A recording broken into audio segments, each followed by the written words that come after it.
I want to talk to you today about choosing faith instead of fear. Now, all through the day, we have the choice to either believe that God is in control, believe that He's taking care of us, and believe that good things are in store, or we can go around worried, expecting the worst, wondering if we're going to make it. I hear people say, I'm afraid I'm going to lose my job. I'm afraid this marriage is not going to last. Or I'm afraid my child is going to get mixed up with the wrong crowd. They don't realize it, but they're choosing fear instead of faith. And fear and faith have something in common. They both ask us to believe something is going to happen that we cannot see. Fear says, believe the negative. That pain in your side, that's the same thing your grandmother died from. Probably be the end of you. Faith says that sickness is not permanent, it's only temporary. Fear says business is slow, you're going to go under. Faith says God is supplying all of your needs.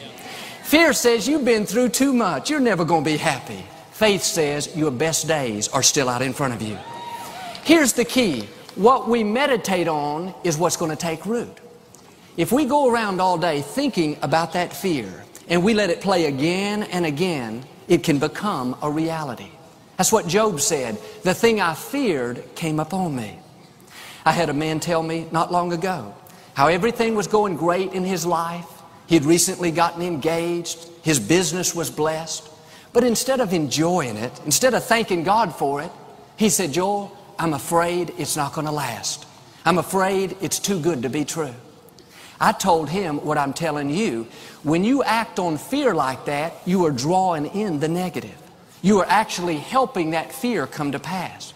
When that thought comes saying, you're doing good, but get ready, it's going to come to an end, don't let it take root. Just switch over into faith and say, Father, you said your favor will last for a lifetime. You said goodness and mercy will follow me all the days of my life. That's choosing faith instead of fear. I remember. And today we have so many opportunities to worry and live in fear. People are worried about the economy, worried about their health, worried about their children. God is saying to you what He said to me. Don't use your energy to worry. Use your energy to believe. It takes the same amount of energy to believe as it does to worry.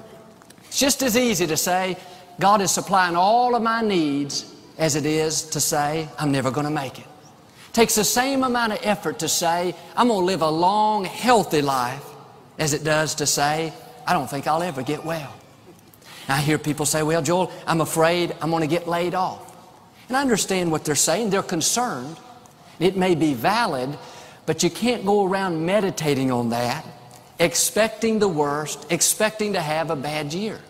When you do that, you're using your faith in reverse. Instead of constantly worrying, just say, God, my life is in your hands. I know you're guiding and directing my steps, and I'm not expecting defeat. I'm not expecting failure. I'm expecting to have a blessed year. I'm expecting to go over and not under. Well, you say, Joel, what if I do that and it doesn't happen? What if you do it and it does happen? Even if you were to get laid off, you don't have to get discouraged. Think, well, I knew it wouldn't work for me. No, you can stay in faith, knowing that when one door closes, God's going to open up another door. And if you'll keep the right attitude, He'll give you a better job with better benefits, making better money. Let me ask you today, are you using your energy to believe, or are you using your energy to worry? Are you expecting God's favor, or are you expecting to just barely get by?